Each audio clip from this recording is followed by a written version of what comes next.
Hello viewers and welcome to my channel.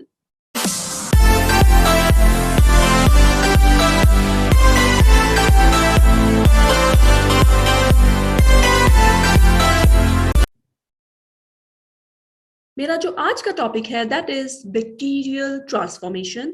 So let's get started.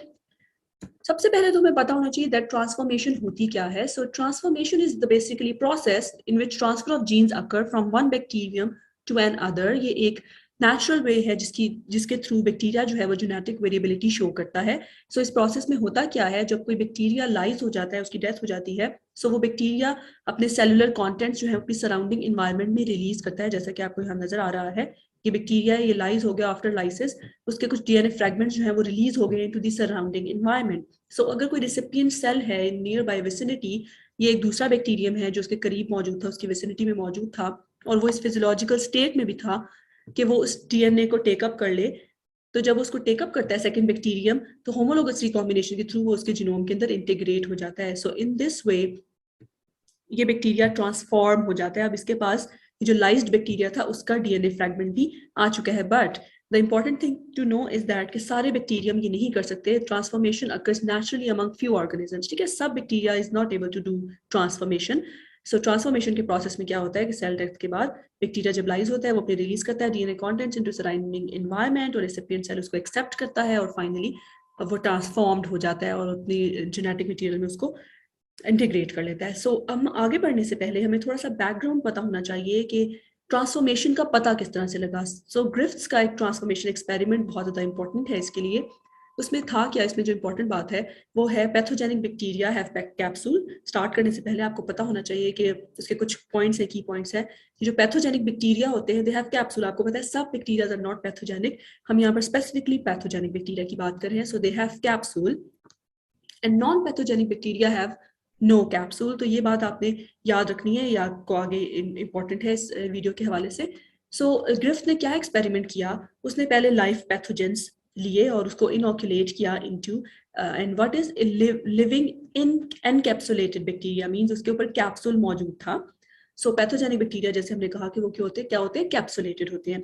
सो जब उसने live pathogens लिए और उसको इंजेक्ट किया इनटू अ माउस, तो उसकी क्या हो गई, डेथ हो गई माउस की, बिकॉज वो पैथोजेनिक बैक्टीरिया था और उसके पैथोजेंस रिकवर कर लिए फ्रॉम दी माउस बॉडी. सो ये लाइव पैथोजेंस उसने इनोक्यूलेट किए. सेकेंड उसने एक्सपेरिमेंट में क्या किया, उसने लाइव नॉन पैथोजेनिक बैक्टीरिया लिए और माउस को उसके साथ जब इनोक्यूलेट किया है. And the point to be noted is, मैंने आपको जैसे पहले बताया कि नॉन पैथोजेनिक बैक्टीरिया जो होते हैं वो नॉन कैप्सुलेटेड होते हैं, उनके ऊपर कैप्सूल नहीं होता. सो जब उसने इंजेक्ट किया माउस को with live non pathogenic bacteria, तो उसका रिजल्ट क्या हुआ कि माउस की डेथ नहीं हुई, वो उसने सर्वाइव किया. ठीक है, क्योंकि वो नॉन पैथोजेनिक बैक्टीरिया था. सो नॉन पैथोजेंस भी रिकवर कर लिए उसने बॉडी में से माउस की जो उसने इनोकुलेट किया था. थर्डली ग्रिफ्थ एक्सपेरिमेंट में उसने क्या किया कि उसने माउस को डेड पैथोजेंस के साथ इनोकुलेट किया. Again dead encapsulated bacteria, because pathogens थे तो वो बेशक डेड थे लेकिन वो पैथोजेंस थे तो उनके ऊपर कैप्सूल था. तो जब उसने डेड पैथोजेंस को के साथ इनोकुलेट किया माउस को, तो रिजल्ट में क्या हुआ कि माउस जो है वो उसने सर्वाइव किया, क्योंकि वो डेड पैथोजेंस थे.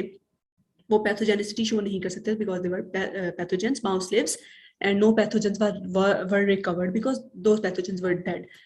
उसके बाद उसने क्या किया कि उसने कॉम्बिनेशन बनाया. उसने live non pathogens plus dead pathogens जो है वो माउस की बॉडी में इनऑक्यूलेट किए. तो the result was really shocking, क्योंकि आप यहाँ पर नोटिस करो कि डेड पैथोजेंस थे. जब उसने लास्ट टाइम जब डेड पैथोजेंस का एक्सपेरिमेंट किया था तो माउस ने सर्वाइव किया था, लेकिन इस केस में माउस की डेथ हो गई. So it was a shock.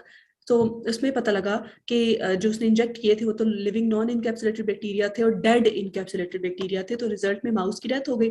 और उसने जब रिकवर किया बॉडी से पैथोजेंस को, तो वो लाइव पैथोजेंस थे. सो व्हाट हैपेंड, क्या हुआ ऐसा कि माउस जो है उसकी डेथ हो गई. So the answer is the transformation. Transformation का प्रोसेस हुआ जब बैक्टीरिया जो बैक्टीरियल सेल्स थे जो डेड पैथोजेंस थे, उनकी जब लाइसिस हुई तो उनका जो डीएनए था डेफिनेटली वो तो पैथोजेनिक था.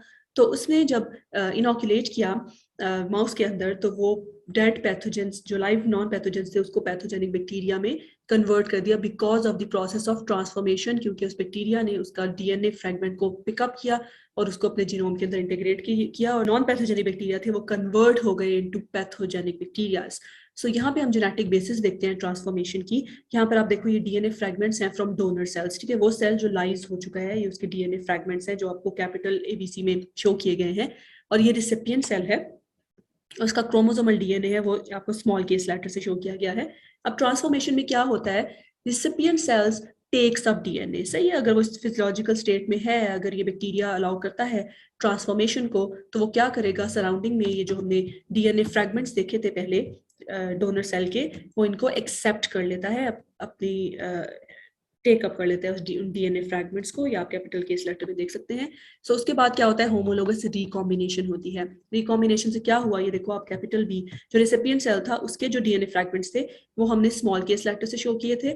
यहाँ पर अगर आप देखो तो अब आफ्टर रिकॉम्बिनेशन जो डीएनए उसने टेकअप किया था, अब वो उसके क्रोमोसोम के अंदर इंटीग्रेट हो चुका है, और ये फाइनली एक जेनेटिकली ट्रांसफॉर्म्ड सेल बन चुका है। तो जो हमने एक्सपेरिमेंट देखा ग्रिफ्थ का, जिसका बैकग्राउंड हमने सारा ट्रांसफॉर्मेशन का देखा, उसमें यही हुआ कि जो लाइव नॉन पैथोजेनिक बैक्टीरिया थे, उन्होंने पैथोजेनिक जो डेड पैथोजेनिक बैक्टीरिया थे उनके सेलुलर उसका जो डीएनए कंपोनेंट था उसको टेकअप कर लिया, रिकम्बाइन किया, और वो पैथोजेनिक बैक्टीरिया में कन्वर्ट हो गया, जिसकी वजह से माउस की डेथ हो गई। सो ये थी बैकग्राउंड ऑफ ट्रांसफॉर्मेशन।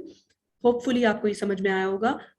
अगेन हम इसको थोड़ा सा समराइज करते हैं। अब देखो जैसे donor bacteria, as a result donor bacterial DNA जो है वो इंटीग्रेट हो जाता है because of the recombination process, और recipient bacterial DNA is now recombinant cell, जिसके पास एक अनदर बैक्टीरियम का जो डीएनए फ्रैगमेंट है वो मौजूद है। So that was all about transformation. Hopefully आप लोगों को मेरी वीडियो पसंद आई होगी. If you find this video helpful, share and subscribe my channel.